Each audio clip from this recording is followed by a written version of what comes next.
Hey everyone, welcome back. Hope you're having a fantastic day so far. So just announced the Social Security Administration over the next few months is going to be making a big change to their payments.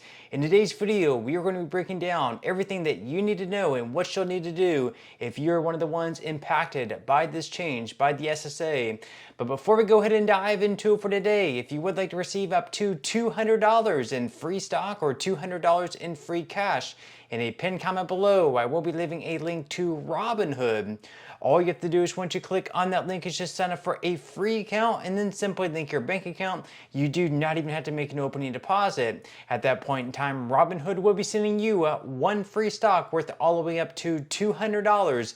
And if you'd really just have the cash, all you have to do is once you receive the free stock is just sell it for what it's worth and then transfer the cash value right back to your bank account.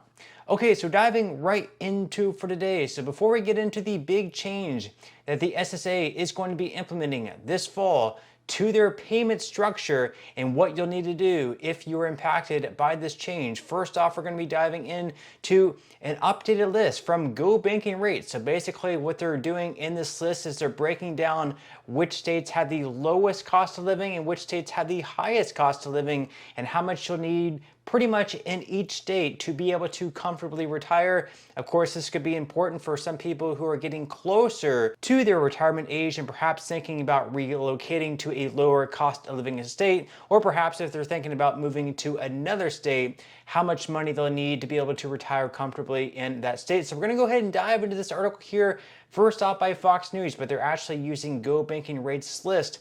So according to Fox News, how much money a person needs to have saved to retire without financial stress is an important consideration in their retirement preparation process, and that can vary depending on various factors, including where someone intends to live and their retirement income sources. Now, a study released this week by Go Banking Rates calculated the amount of money that a comfortable retirement would require without income from Social Security factored in and the associated yearly expenses a retiree would face in each U.S. state. So the analysis comes as Social Security, a common source of retirement income, is looking at potential financing issues with its trust funds in the future.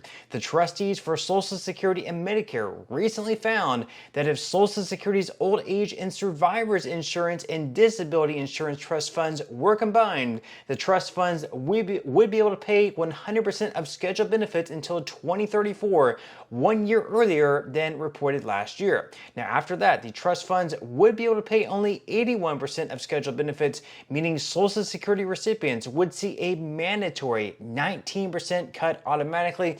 Obviously, that would be very devastating. Just for an example, if you're receiving $2,000 per month, a 19% cut would take you down to right around $1,600 per month, or a $400 per month cut, something that definitely could not happen. So we're going to go ahead and dive into this list. So this is from Go Banking Rates. The lowest cost of living state this year in 2025 does happen to be West Virginia. So the annual cost of living to live comfortably is right around $64,715 per year. Now, obviously, most people aren't going to be receiving that much money in Social Security benefits alone. You're going to need other type of savings, whether that's just, regular savings in your savings account, perhaps, retirement savings in a 401k, maybe in a Roth IRA if you have a Roth IRA, or maybe a traditional IRA if you have a traditional IRA. Now, they also mentioned here Wisconsin. There, in order to live comfortably, you will need right around $84,485 annually, and then Wyoming comes in at $88,792. Now, if you're really rolling it in, you can actually live in Hawaii with an annual cost of living comfortably at $186,062. So very hard to get by in the state of Hawaii. And then, of course, we have Florida, a very popular retirement spot. This year in 2025, you will need right around $97,119 per year to live comfortably in the state of Florida. Now, interestingly enough, this is one of those options that a lot of people really don't think of. However, it is one of the things that a lot of retirees do is they actually go and live into another country, whether it's Mexico, whether it's Costa Rica, whether it's another country in South America. The benefit of doing that for retirees, if, for example, you receive right around $2,000 per month, but maybe you don't have anything else from a 401k or a traditional traditional IRA or Roth IRA, or maybe you do and you just want to pretty much live like a king in these Central and South American countries, or maybe somewhere in Asia even, they have a much lower cost of living. So if you receive just like $2,000 per month, for instance, in the US, that really wouldn't amount to too much, because to rent pretty much any apartment or house, you're going to be spending right around $2,000 alone. And that doesn't include insurance, it doesn't include groceries, it doesn't include other bills. But if you go down and live in like Mexico, for instance, $2,000 is easily going to be able to afford you housing. You might be able to get a place in Mexico for right around $400 a month. Groceries are going to be cheaper. Everything is going to be much cheaper in Mexico or other countries like, Costa Rica, Ecuador, Colombia, or other countries like that. So right here is a list from Bright Tax. They mentioned here Costa Rica, Portugal, Malta, Mexico, Ecuador, Uruguay, Belize, Colombia, Greece, Philippines, Thailand, Italy, France, and Panama. Now, obviously, where you live in those countries is going to impact different costs of living and things like that as well. Obviously, a bigger city, like if you live in Paris, France, obviously your cost of living is going to be much higher than if you lived in the countryside. But of course, that is something to consider as well. But now moving into our main topic of today's video, that is a big payment change coming to Social Security this fall that was just announced. We're going to be going up through this article here by Newsweek.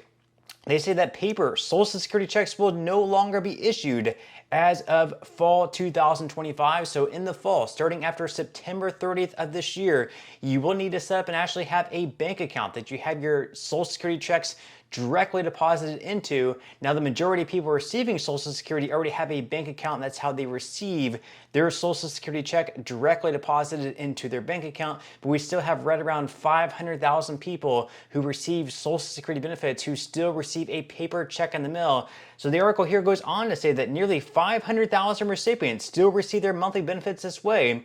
The White House said the transition to all digital payments follows large-scale mail theft and increasing fraud involving paper checks during the COVID-19 pandemic.